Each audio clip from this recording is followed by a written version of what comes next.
This is The Sports Life. Fears flips it in out of Tang. 19 on the shot clock. This is the ball game right here. Fears into Tang for the lead for three. It is no good. Kolt rebounds. He clears it. Tang, he'll try another one. He got it! He got it! How about that? Kurt Tang with a big-time shot. You got that right, Matt. Wow! That was a big guy shot. And welcome into the Sports Life. Will Teeman here along with Dalton Shetler, and that was a big guy shot. As Michigan State kind of saved their season by upsetting Illinois in overtime in that game. So as we look at our show this week, we have a pretty interesting lineup, and one of the fun things we're going to do, because I personally love the mascots, well, up in Wisconsin, there was this documentary done about Bucky Badger, the mascot of the Wisconsin teams, and we're going to talk to the guy that created it. That'll be a lot of fun. And speaking of fun, that's what we're all about here on The Sports Life, right? I missed that. I didn't get that text. You know, the memo just recently came out. Got it. Okay. But speaking of having fun, Super Bowl 60 came and gone, and although the game maybe wasn't the greatest, at least in our opinion, maybe you were more attached and hooked into the commercials. And we're going to have our annual chat with Robert Kolt, who always breaks down and ranks the best Super Bowl commercials. We'll be talking with him a little bit later on. And also, we're starting to hit the back stretch, the home stretch of Big Ten men's basketball. What teams are the real contenders? Who might win Player of the Year? We're going to catch up with Graham Couch to break all of that down in Big Ten basketball. And you know, a lot of the stuff's up for grabs now. It'll be interesting to see how the back end plays out. So what do we got in terms of our Sounds of the Week? Well, let's start things off in Champaign, Illinois, where number 8 Illinois, of course, we heard the loss in overtime in East Lansing. Well, earlier this week, they dropped to Wisconsin at home in overtime, 92-90. Let's bring you the Wisconsin side before we dive into the Illinois side. This is the final call with the voice of the Badgers, Matt LePay, and you'll get to hear from head coach Greg Gard afterwards as well. It's on the way. It's off the back of the rim, no good. Ivasic the rebound with 4, with 3. Wagler across half court with 2, with 1, throws it up. No good, and the Badgers win it. They come to Champaign. They take down Illinois in overtime. A massive win for Greg Gard and the Wisconsin Badgers. And they just stayed the course. You guys all saw this, gals. I mean, one heck of a college basketball game between two really, really good teams. I thought the job we did, Illinois got so many weapons and so many good players and do such a great job of putting you in precarious positions defensively. This league is not for the faint of heart. And again, as I told Brad after the game, I mean, he's got a heck of a team, which I knew coming in, and we're growing into a heck of a team too. That sound coming courtesy of Journal Sentinel there in Madison, Wisconsin. Well, Greg Gard hit on something I think everybody in the Big Ten would like to see somebody make a big run all the way to the title. But he said they're becoming a good team. Well, they have been a good team. And it's interesting, they lose in overtime at Indiana, and their reward is they get to go to Champaign and win that in overtime. And so you wonder how they can play so well against these really good teams and then stumble. But that's all the teams, unless you're Michigan. Right. No, that's true. It's really helter-skelter, but what a ride Wisconsin has been on throughout this season. They've got some pretty big wins under their belt. On the other side of this contest, it was an unhappy head coach, Brad Underwood of Illinois. And of course, this is now back-to-back overtime defeats for the Illini. Brad Underwood took exception with the officiating here in this last stretch. Here's what he had to say after the most recent loss against Wisconsin. You mentioned a few times that you think there's some calls that Keaton's not getting, and you talked about every game being officiated differently. How do you guide Keaton through that? I have no idea. We sent 12 in the other day from Michigan State. We'll send the missed out-of-bounds play in the first play of the overtime. That's egregious, right? I mean, it's egregious. We will definitely send in the 10-second call that happens. I mean, he's 5 feet from getting across half court, and there's 10-second call and we got guys that miss that, and they're making. I mean, it's just, you know, I don't know. I don't know what to do with it. I don't know. I'm done talking to people. I don't get called. I'm done. I'm frustrated as heck. I'm very frustrated, and because it changes so much from game to game. We had a guy tonight we haven't had in 2 years. 2 years. Do a league game. Do a league game in 2 years. Brad Underwood, Illinois' head basketball coach, not happy with the officiating. Well, he's in a long line of people who are not happy this year. He stopped short of saying they make a lot of money. He got right there and didn't drop the number. But at the end of the day, they're having a bad year. They just are. And so here's my theory. You ready? Yeah. If we're going to have a bad year and everybody's worrying about budgets, let's go back to 2. Yeah. What the Just heck? have 2 refs out there. And Yeah.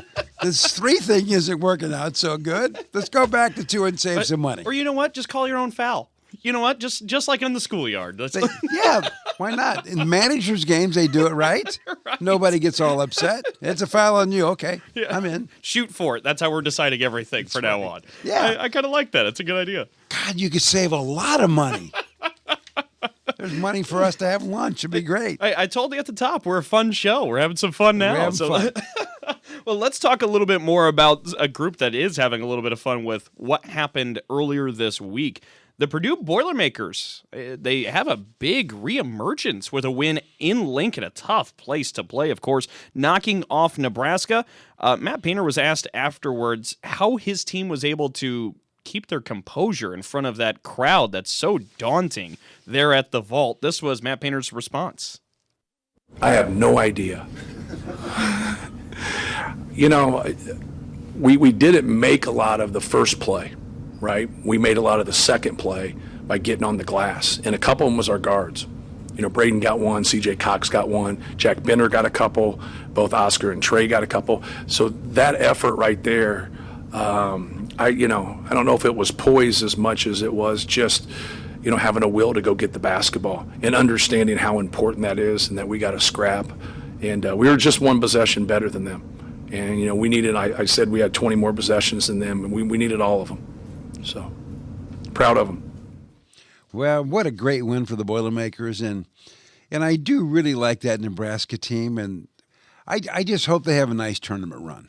That'd be so cool. And get their first NCAA tournament win. It feels like it's been due for some time, and this feels like the year. Because they're the real deal. That's a really good team. Well, when we come back with more of the Sports Life, we're going to talk about something that's actually fun about the Super Bowl this year, the commercials. Back with more in just a moment. Oh, yeah. Hey, Dad. Did you get a new haircut or something? A new shirt? You're looking good. What happened? A little fender bender? How little? A few days in the shop little? But thanks to Mom and our agent, we've already submitted a claim and can track the status right from the app. Auto owners pays what they owe without any hassle. Sounds like simple human sense. I'm fine, by the way. Oh, yeah, I was gonna ask. Ask your independent agent if auto owners make sense for you. Every kid deserves a chance to feel safe, to have their own bed, to be loved and cared for. That's why I love my foster parents. They make me feel like part of the family. Raise hope and foster dreams for one of 13,000 Michigan children in foster care. Visit michigan.gov/hope for a home or call 855-MICH-KIDS. That's 855-MICH-KIDS. Sponsored by the Michigan Department of Health and Human Services and the Michigan Association of Broadcasters. Do you hear that? That's the sound of uncertainty lurking under your hood. You know the feeling. I know I do. That sudden sinking sensation when you see a check engine light or your car unexpectedly breaks down and you're faced with sky-high repair bills. It's time to shield against unexpected repairs with CarShield. CarShield is America's most trusted auto protection company and has an A rating with the Better Business Bureau. Don't let the fear of a breakdown keep you up at night. Trust the Shield, CarShield, and say goodbye to terrifying repair bills and hello to peace of mind. Your plan also comes with 24/7 roadside assistance, courtesy towing, rental car options, and so much more. Don't wait till it's too late. Call CarShield now before a breakdown. Protect your wallet. Protect your car with CarShield. Get our best protection ever. Call now. You'll thank me later. 800-965-1292. 800-965-1292. That's 800-965-1292. We'll be back with more in a moment. This is The Sports Life.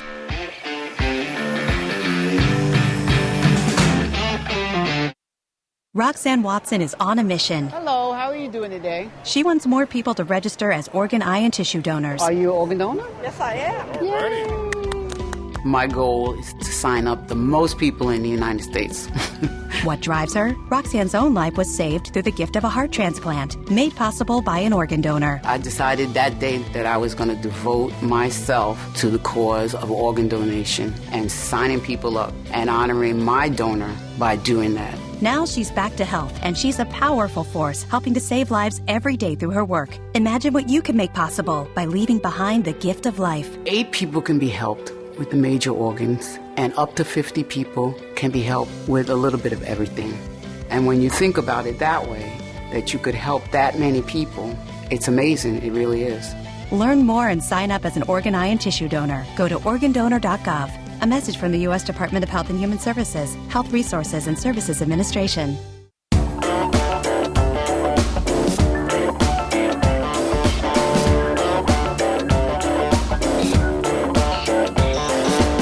And welcome back for more of the Sports Life. Will Tiemann here along with Dalton Shetler. Well, we're going to break away from Big Ten talk for a moment to talk about the Super Bowl, kind of, sort of.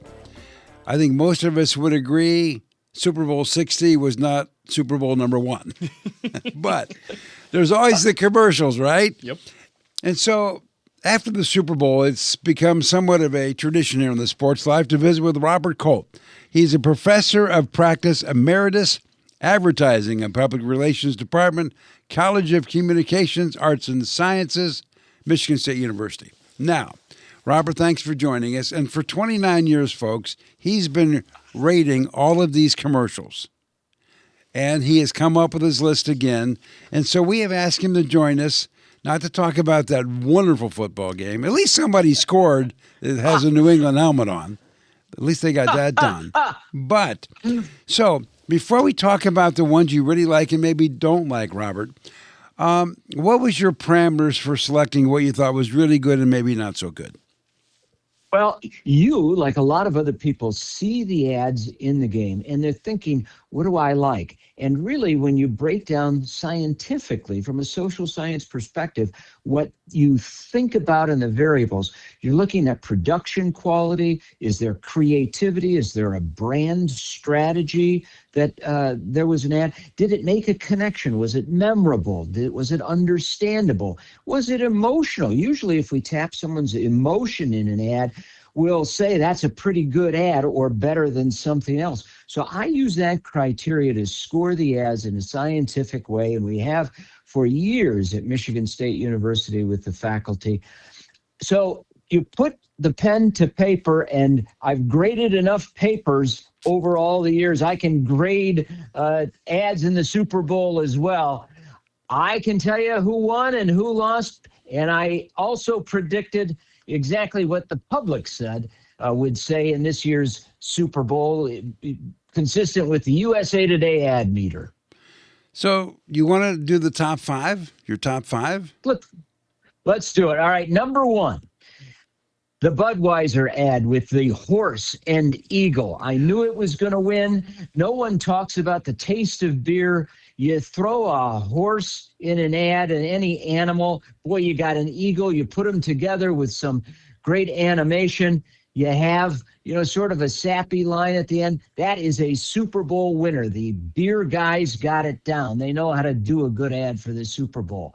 Number 2, Xfinity, the Jurassic Park reboot. Oh, incredible animation, really good story. People tune into it. Number 3, the Lay's potato chip ad. It's the harvest with the farmer retiring, handing, the potatoes over to his daughter. Oh, people got a little teary-eyed on that harvest ad. The Google app on a new home, that was a great ad, and it was really simple, so people could follow along with it, mom and daughter talking. And then you've got the Bosch ad. I really like the tools, appliances. Guy Fieri has an appearance. I didn't know that Bosch did all of those other things, so it was kind of, I have a Bosch dishwasher. I didn't know they did all those tools, so they were really selling. Some companies are doing branding, others are selling. I would say this year, to sum it up, it was a good year for advertising in the Super Bowl. The ads were better overall. It wasn't great, but it wasn't bad at all. At least, half the people, 120 million people in America, tune in to watch the ads. And 60 million worldwide. We have expats all over the world watching the Super Bowl for the ads. So what are they looking for? Well, they're looking for the same thing. Is it really making a connection with them? Is there something that they can identify with? Who do you think, Robert, just swung and missed severely? Well, I've actually tested this in my classes at Michigan State University in the past. And who would be the worst possible spokesperson in the world? Mike Tyson. Who would say, I want to see the ad pitch in an agency saying, let's get a convicted felon, maybe a rapist, who to really do our product. We'll shoot it in black and white and have him have a face tattoo. Mike Tyson, he is the worst spokesman, and he actually did an ad saying don't eat processed foods, and he's actually eating fresh foods. Oh my gosh, I would just say that's the worst spokesperson. On the other side, Serena Williams looked great in her testimonial for the GLP-1 ad. She looked terrific. It was for Roe is the brand, and she was great. So, people really identify with celebrities. We had 71 celebrities appear in Super Bowl ads this year, where you get celebrities and people wake up when they see them and they listen. Robert, I want to ask you about what was maybe one of the biggest talking points from the commercials afterwards. It felt like this year's was really saturated with AI. Artificial intelligence played a role, and it felt like a real large percentage of these commercials. And I know you've got some that range good, some that range bad. I was curious your thought on just AI being such a stakeholder in the conversation, and most notably, the polarizing commercial of what Ring put out there with the search party. Yeah, AI is playing a bigger role, but I welcome it. I think advertisers welcome it. Anything that makes ads better, simpler, cheaper. You're paying $8 million for a 30-second slot. And if you can do your production a little cheaper through AI and any sort of animation, great. All right. Anything that makes an ad better. There was a lot more this year than we've ever seen before. We'll see more in the future. That was a theme of using AI. I tell you, the theme I really saw, though, was I would call this the butt bowl. We were in Levi's Stadium, Levi's showing a bunch of butts. We did an ad about tight ends with prostate screening. That would never happen in another game. It was, and the halftime show with Bad Bunny, it was all butts constantly in the game, and maybe that's how this one will really be remembered. The tight end one, I totally forgot about that one. That was so good. That really was so good. Okay, you ready? You ready, Robert, for what I thought was the number one? Oh, you ready? Hit me. And I respect your judgment. Tell us, okay. Will. Well, by the way, I agree with you in the top 5 on Bosch. I really like that one a bunch. The Budweiser American icon with the eagle on the horse. I love the parting line when the guy was tearing up. No, it's just some sun in my eye. I thought that was pretty good. That was an honorable mention. The Xfinity, Jurassic Park, honorable mention. So, you ready? My favorite of the whole deal was the Michelob Ultra Light with Kurt Russell when he said, again. It just brought back all kinds of memories. with the great ski story. guy. Yeah. Yeah. So I remembered that, and because I like Ben Stiller, and I thought the Instacart ad was so goofy, I wasn't even sure what they were doing, but I remember him. So I kind of like that one for no good reason. I thought the State Farm ad was really cute with Bon Jovi, and I thought those guys were great. And very good. Maybe because I'm getting a little older and the Backstreet Boys still sound good to me, I thought the T-Mobile ad was okay.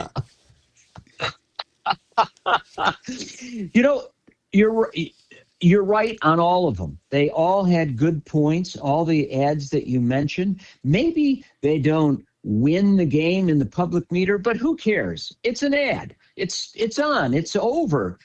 Maybe now, if they're really popular, we'll see a campaign and see them again in the future. Some of the ads that were really bad, hopefully we'll never see those ads again.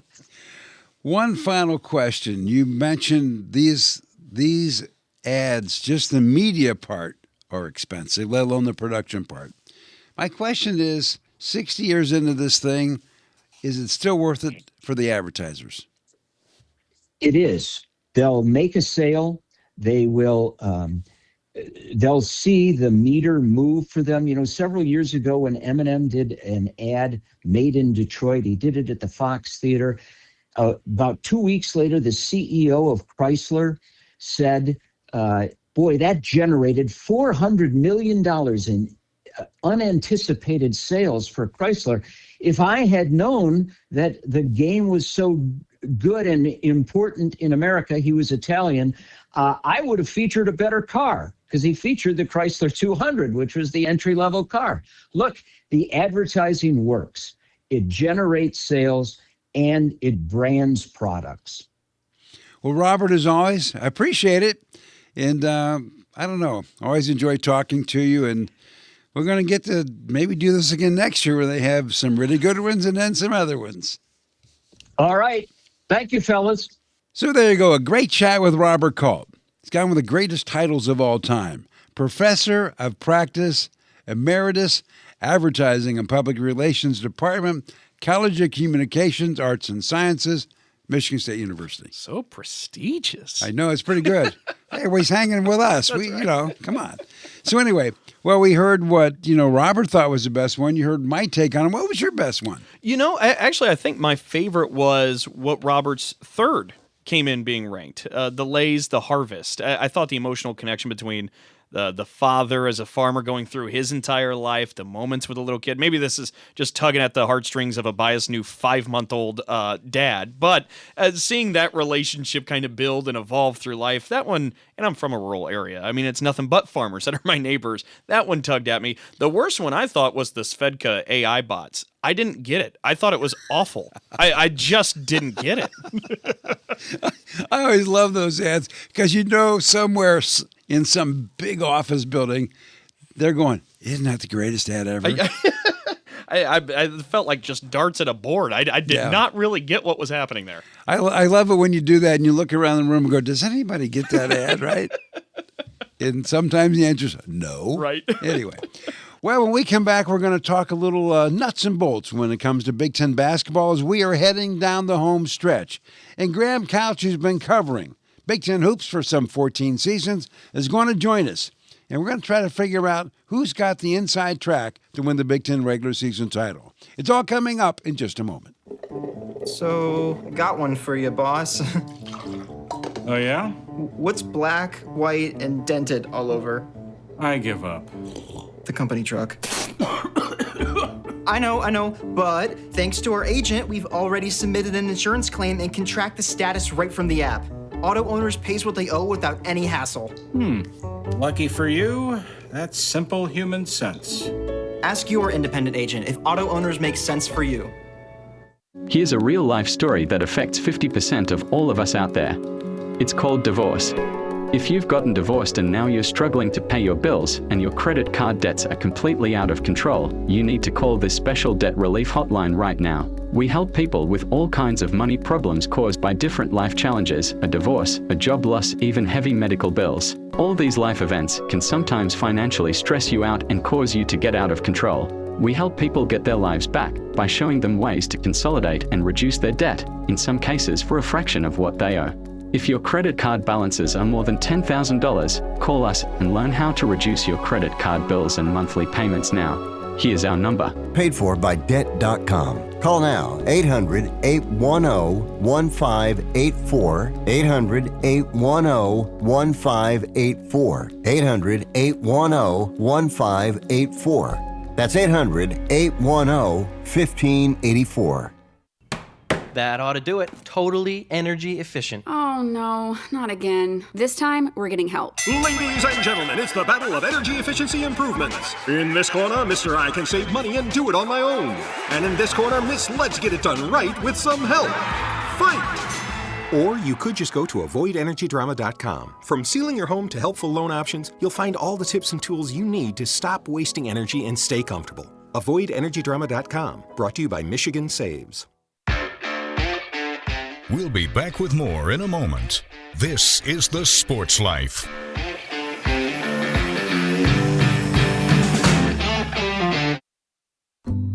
Unlike other health concerns, mental illness is not always easy to see. Depression won't show up on an eye chart, and you can't measure it on your bathroom scale. Sorting out a mental health concern is not something to attempt on your own. You won't find a bipolar disorder by looking at a thermometer. Like many other health conditions, help for mental illness takes professional diagnosis and treatment. Anxiety won't just go away under a stick-on bandage. So the sooner you seek treatment, the better. If you or a loved one has a mental health concern, don't go it alone. Find out what to do. For 24-hour free and confidential information and treatment referral, call 1-800-662-HELP. Learn more at samhsa.gov/support. That's samhsa.gov/support.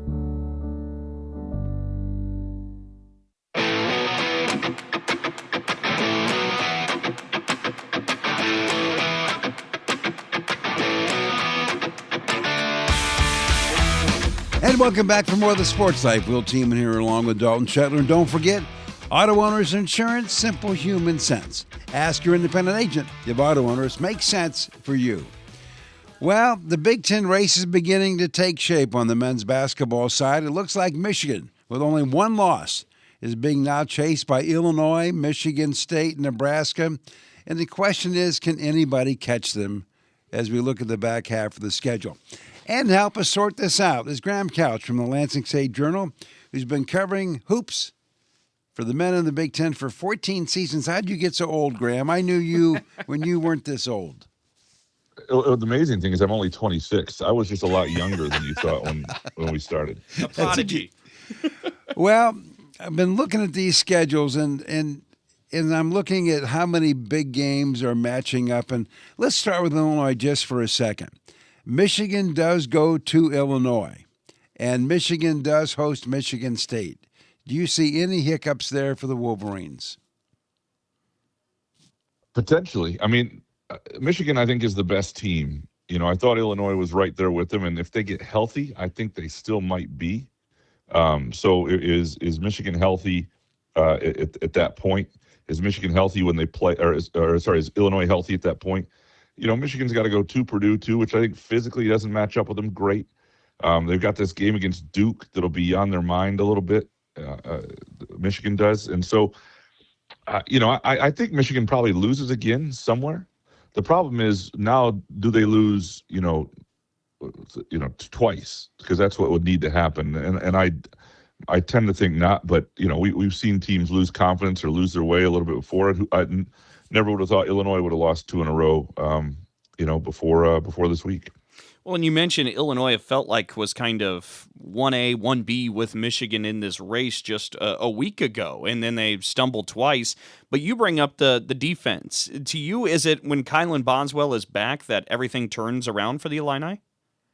Yeah, and they've got more injuries than that. But, yeah, I think the depth is a problem right now for them as much as the defense. They've got to it's part of that. Although we've seen Wisconsin. Wisconsin's a weird team, right? Because they've got maybe the two best wins of the year. At Wisconsin, at Michigan, at Illinois. Nobody in college basketball has any wins better than that. But the rest of their profile is not that of an elite team. They don't do anything at an elite level other than when they catch fire from three, you got a problem. And so I think for Illinois, it's basically getting healthy. I still think they're an absolute legit top 5 national title contender. It may just you get banged up at the wrong time. You lose a couple overtime games, and that can be the difference between winning the Big Ten and a year where the league is really, really tough. Well, when you look at Michigan State, Graham, they're sitting with 3 losses heading into the weekend. So what are you thinking there? It's interesting because I think the Wisconsin game will be pretty telling. This is not a Michigan State team that I think they've got a lot of grit to them. They've got resolve. They've got a lot of things working for them. The question I have is, offensively, can they raise themselves to a level where they're a serious threat? I think they're a serious threat on any given night against anybody, and we know that. We've seen that. In Illinois, it wasn't just a game they played with Illinois. They beat Illinois, and granted it was at home and overtime, and I get that.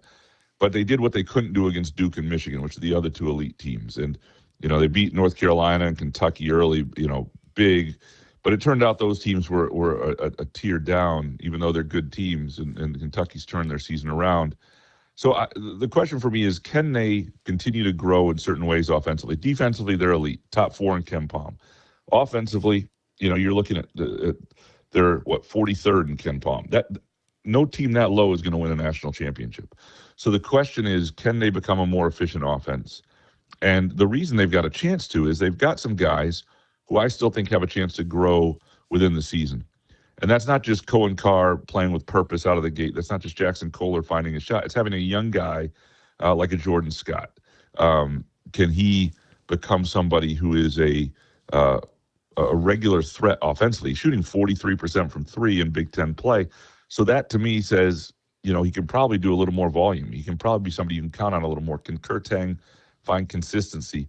Can Cam Ward, who we saw sort of a healthy version of, really have an effect on the Illinois game, where he's plus 15, better than any other player on the team by quite a ways? Can he be that night in and night out? And so there's room to grow, and if they become a little more efficient offensively, the danger for MSU is that now with Divine Ugochukwu out, you're looking at, Jeremy Fears has got to play 34 to 38 minutes a night, depending on the game state, the opponent, and the matchup. Can he continue this level? Can he stay healthy? And because so much of everything they do goes through him. And that's, so there's some reasons to doubt their ceiling a little bit. But on a given night, they've already shown it. They can beat anybody. And I think they're better than last year. The Big Ten is just better at the top. I really think that, this MSU team would beat that Auburn team that they lost to in the Elite Eight 5 out of 10 times. Last year's Michigan State team would win that game 2, maybe 3 out of 10. This team's more equipped to beat physical size elite teams, but I just don't know that they can do it, multiple times in a row in the NCAA tournament. Well, Nebraska, boy, they had the great start, Graham, and then they've now lost 3 of the last 4, but only 3 to Michigan, only 3 to Purdue, and they have a pretty light schedule coming down the stretch. You think they can regroup and do some good? Yeah, I like the Huskers quite a bit, and I'm rooting for their story, right? Because I think they are. Look, they've never won an NCAA tournament game. This is their best team for sure in 35 years. I want to see it work. I do think the way they've lost some games, and they've had some injuries too, but losing in overtime home to Purdue, that's tough. They've lost to Illinois, Michigan, Purdue. And 2 of those, Michigan was a game they blew that they had a lead in late. Purdue is a game they lose at an OT. I don't think this is a slump or anything for them. Their schedule sets up really nicely now. They get Northwestern. Iowa's no picnic, but they got Northwestern and Penn State at home, Maryland at home. They're going to win 3 out of those 4 games for sure, probably all 4. Then they go out west against mediocre teams in USC and UCLA, and then they're home for Iowa. I mean, I'd be really surprised if they don't win 6 or 7 to close, and they're in a spot where they're 16-4 in the Big Ten, and 26-4 overall, and looking at a 3-year, a 2 seed in the NCAA tournament, probably a 3, and that's a heck of a run by them. Well, the Boilermakers, Graham, sitting with 3 losses, but they do have big dogs still to play. They got Michigan at home, and they got Michigan State at home. What do you think? Yeah, I don't love this Purdue team because they're not. I don't think they're as physically imposing as they've been in certain ways, and that's not just having Zach Edey. I'm just talking about they just don't. I don't know. They're good. They're very good, and they've got a great point guard, and they've got talent. There's no doubt, and I think they're a team that with the right matchups can make an NCAA tournament run. But in their schedule, I'll be curious to see what they look like at home against Michigan. They'll match up well with Iowa. Indiana, they'll be fine. Indiana's not very physical.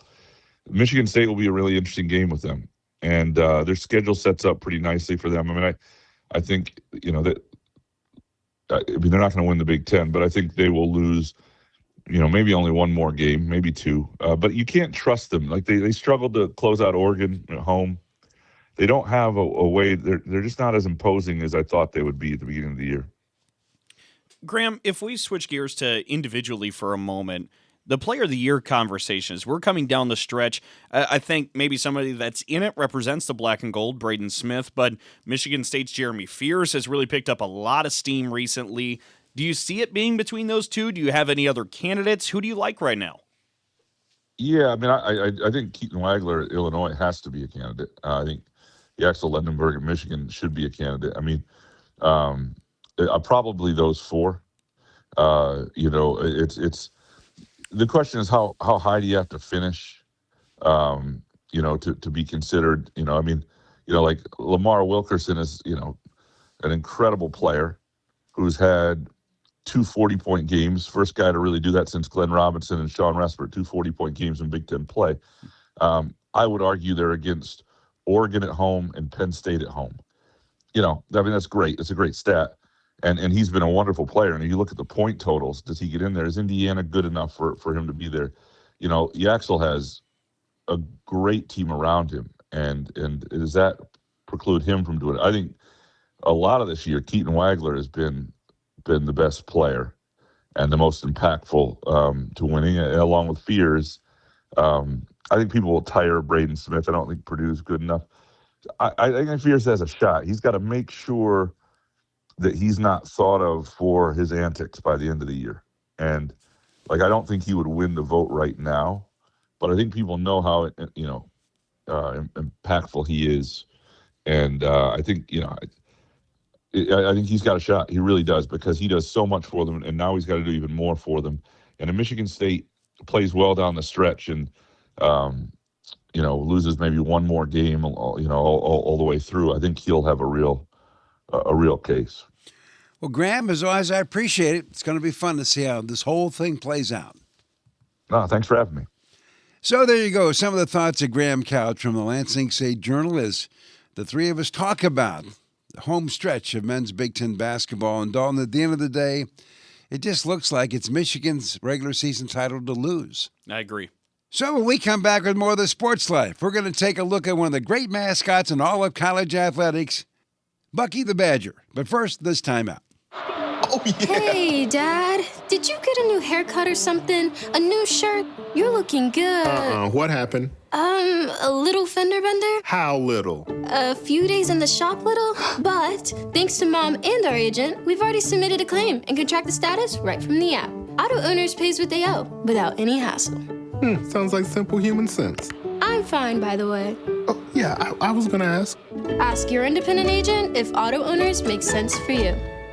So I graduated last year and got a job. Sweet! But it got boring. I didn't really have a purpose. Then I started volunteering with Community Action. It's a statewide network with 29 agencies across Michigan. Community Action helps people with food, housing, utilities, childcare, senior services, you name it. I found my purpose, helping people changing lives. Won't you join me? Call 1-855-MI-ACTION or go to MichiganCommunityAction.org. Sponsored by Michigan Community Action and Michigan Association of Broadcasters.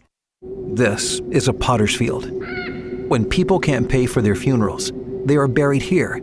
It is a lonely, desolate place, littered with unmarked headstones. No one visits. No one leaves flowers. But it doesn't have to be that way. For as low as $1 a day, you can ensure your family will have the money to pay your funeral expenses. We offer burial insurance plans that pay up to $30,000. Considering the average funeral costs more than $10,000, that's peace of mind for your family. There are no medical exams, your rates won't increase, and your policy cannot be canceled as long as you make your premium payments. Call now to get approved in minutes and ensure your final resting place is more than just a pauper's grave in a potter's field. 800-562-2407. 800-562-2407. 800-562-2407. That's 800-562-2407. Paid for by Final Expense Direct. We'll be back with more in a moment. This is The Sports Life.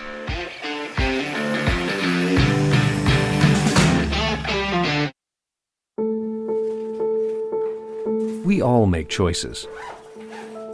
When it comes to alcohol, kids make choices whether to drink or not. Bye, Dad. Bye-bye. Remember, I'm going to Alex's party tonight and sleeping over. Hey, have a seat for a second. Remind me about that party again? Alex is just... And adults make choices whether to talk about it. That's true of parents and every other trusted adult in a kid's life. Kids want to know our expectations when it comes to alcohol and other drugs. They want guidance and honest answers to their questions. And it makes a difference when the message is consistent and part of everyday conversations. So talk with your kids and help lead them on a positive path. Because when you talk, they hear you. For more information about talking with your kids about underage use of alcohol and other drugs, visit underagedrinking.samhsa.gov.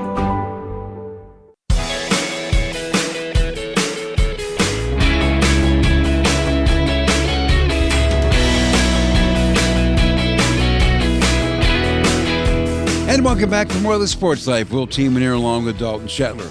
Well, one of the great things about the Big Ten is it has a lot of tradition. Got some great mascots. And one of the best ones hangs out in Madison, Wisconsin. It's Bucky the Badger. And it's synonymous with the University of Wisconsin and, of course, all the athletic programs. Well, Grant Fenster, an award-winning writer-producer for Wisconsin Public Television, did a documentary about the origin of Bucky and what it means to the state. And he's joining us. And Grant, thanks for joining us. By the way, really enjoyed your work.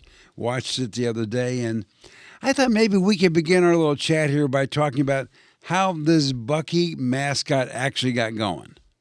Oh, that's awesome. Yes. Thank you so much. So happy to be on. The Badger is synonymous with the state of Wisconsin. You know, we refer to ourselves as Badgers. And Bucky, you know, he didn't start in a vacuum. The idea of the Badger became associated with Wisconsin at the beginning of statehood, even before. In the early 1800s, there were lead ore miners that came to the region before Wisconsin was even a state, and they would dig in the ground, and they weren't building homes. They were kind of living almost like a transient life, and they would live in the mine shafts, and they were then coined with the nickname the Badgers. And then in 1848, Wisconsin became a state, and we instantly became the Badger state through the Badger on our state flag, and Bucky evolved from there.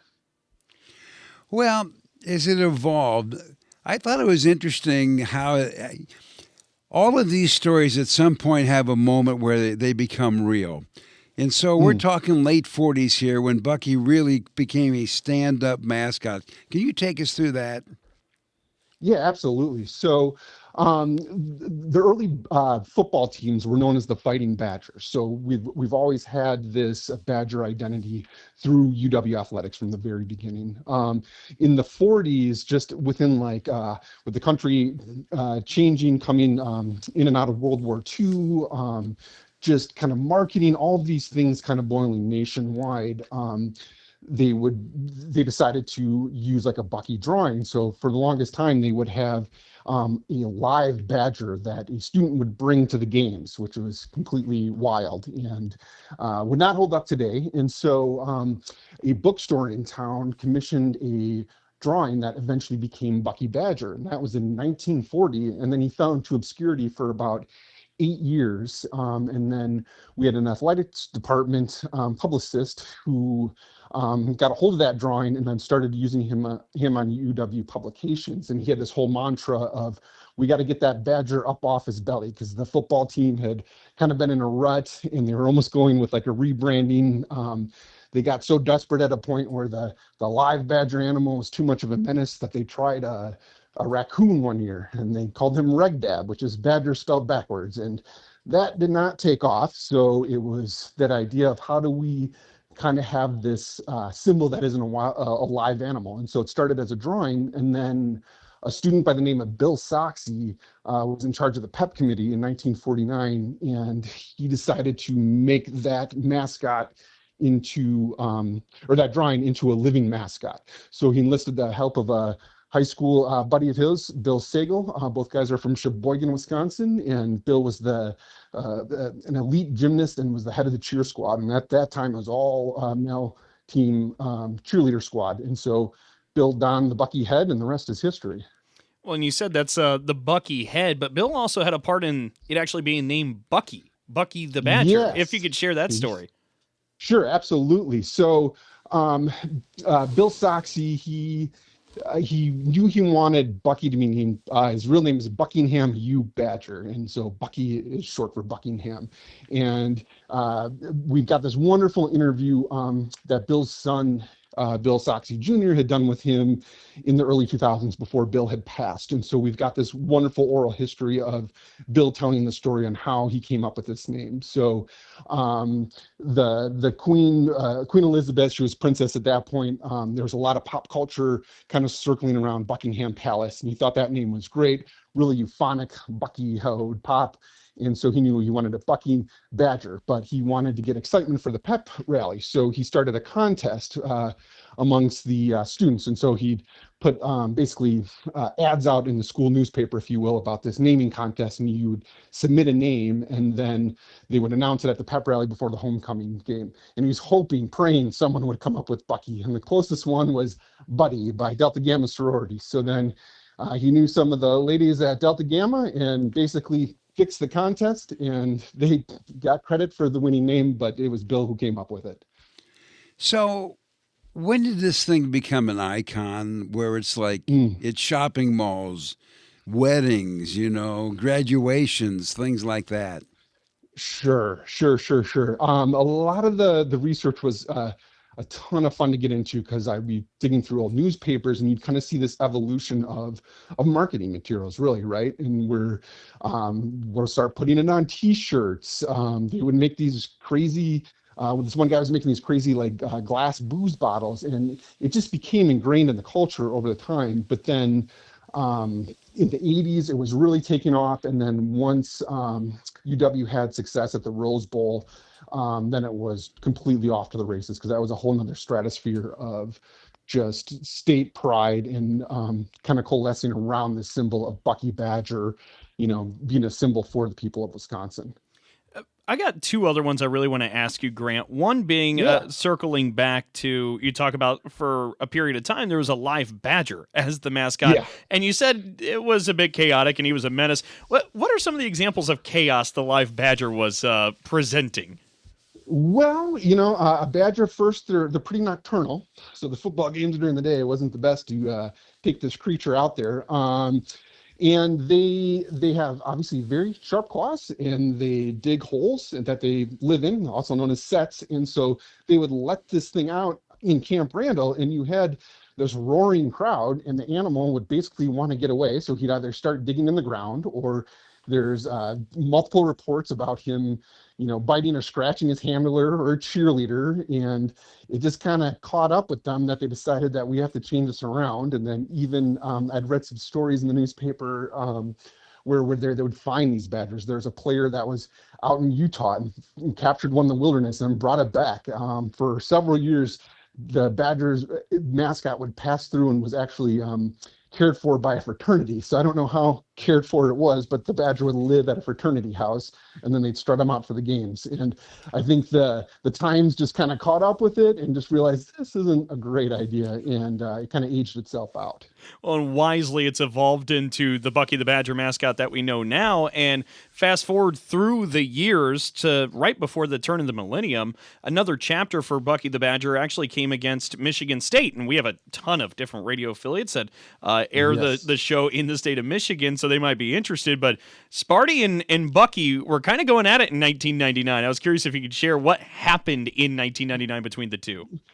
Yes, absolutely. So I was at that game as a student, and that's kind of always stuck out, and I wanted to kind of dig into this. So there was in 1999, Sparty against Bucky. Bucky, up to his little antics, being a little mischievous, he had found a Michigan State cheer flag that one of the cheerleaders had left unattended. And Bucky decided to pick it up. He ran across the field with it upside down, threw it on the ground, and then stomped on it and then walked away and thought that was the end of it.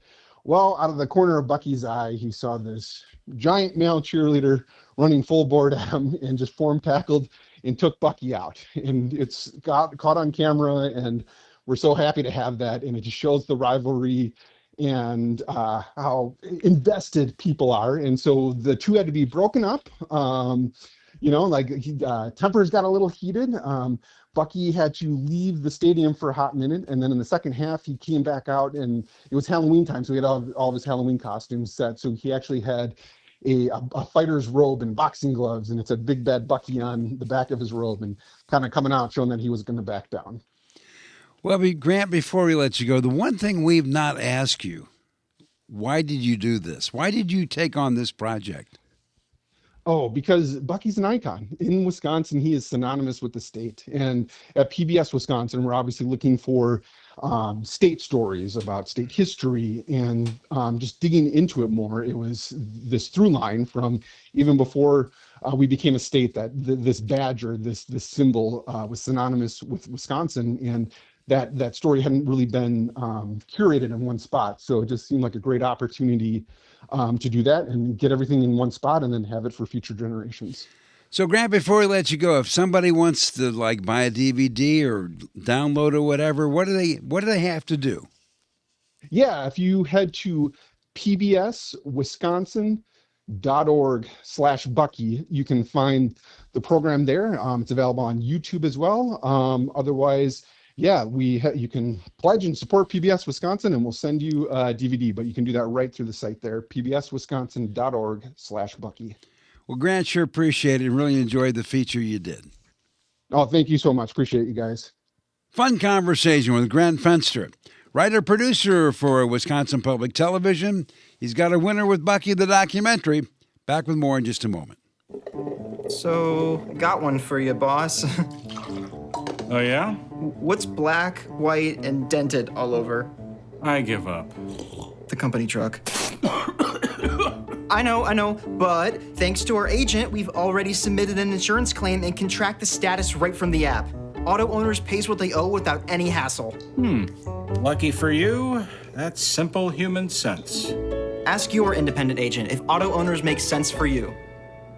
So I graduated last year and got a job. Sweet! But it got boring. I didn't really have a purpose. Then I started volunteering with Community Action. It's a statewide network with 29 agencies across Michigan. Community Action helps people with food, housing, utilities, childcare, senior services, you name it. I found my purpose, helping people, changing lives. Won't you join me? Call 1-855-MI-ACTION or go to MichiganCommunityAction.org. Sponsored by Michigan Community Action and Michigan Association of Broadcasters.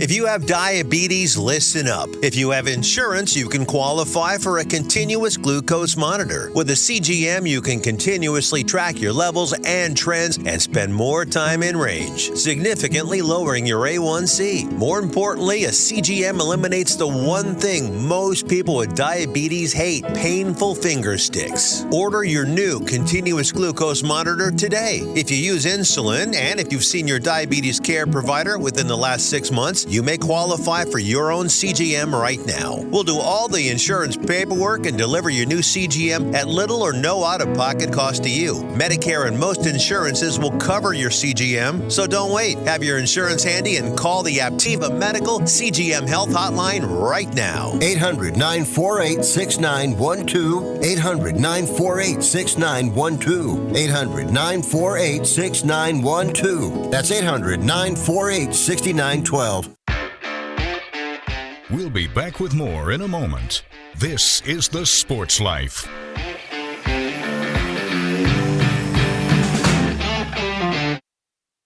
Anybody ready for a burger? I'm State Fire Marshal Rich Miller, reminding everyone to think safety first when it comes to outdoor grilling, whether it's charcoal or gas. Never overload your grill with food. Excess fat and grease will create large flames. Grill outdoors and never inside or in a garage. Never leave a grill unattended and always keep a fire extinguisher nearby. For more tips on safe grilling, visit the Bureau of Fire Services website at michigan.gov/BFS. Medicaid and CHIP offer free or low-cost health coverage for children and teens. Hospital and doctor visits, prescriptions, shots, and more are covered. That's peace of mind for parents if a child is sick or gets injured. And parents may now be eligible for Medicaid too, even if they've applied in the past. Enrollment is always open. Visit insurekidsnow.gov or call 1-877-KIDS-NOW. Paid for by the U.S. Department of Health and Human Services.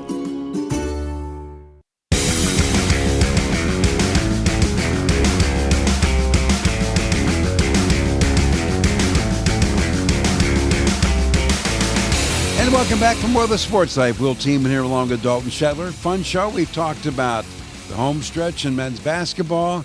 It's always fun to take a little review of the Super Bowl commercials. And what about Bucky Badger?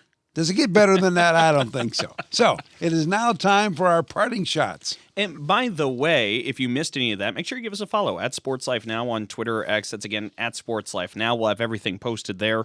For my parting shot, I mean, we've talked about Super Bowl 60 some, so why not dive back into the big game that took place just this past weekend? And I wanted to highlight the Big Ten schools that had multiple players involved in Super Bowl 60. And this also includes, by the way, not just the active roster, but the reserve, the injured, practice squad players, everybody, right? So we're recognizing as many as we can. For the Big Ten schools that had multiple players and alums in this game, Penn State had 2. Oregon also had 2. Then in the 3 bracket, Ohio State had 3 Buckeyes in the Super Bowl. Michigan had 3 Wolverines in the Super Bowl. Illinois had 3 Illini in the Super Bowl. Minnesota had 3 Gophers in there. USC had 3 Trojans in there. But leading it all was Michigan State with 4 members in Super Bowl 60. And, of course, Super Bowl MVP, Kenneth Walker III there at Michigan State. So that's how it looked for the Big Ten on the big stage of the big game. And maybe the most active guy besides Walker was Bryce Behringer, the former Michigan State punter. That's right. Who was punting for New England. He was a busy guy. Well, my parting shot goes to upsets in men's Big Ten basketball. If you want to upset somebody, then Wisconsin has got the formula. You ready? They go to Ann Arbor, Dalton, and they upset Michigan, a team that could win the national championship. How did they do it? Well, in the second half, they shot 58% from three-point range. Okay? Yep. They go to Illinois and win in overtime. How did they do it? Second half in overtime, they shot 56% from three-point range. So there you go. Some things aren't that complicated, are they? You just make some shots. Make some shots and you win the game. So with that, that's a wrap for our show. And as always, we appreciate everybody joining us. And we should also note that you can find us wherever you find your podcasts, like SoundCloud, Spotify, and Apple. And make sure to check us out and hit subscribe. As always, thanks to the Big Ten Network. The Sports Life is produced by Dalton Shetler, and our executive producer is Wendy Hart. So on behalf of Dalton, I'm Will Teeman, and thanks for your time.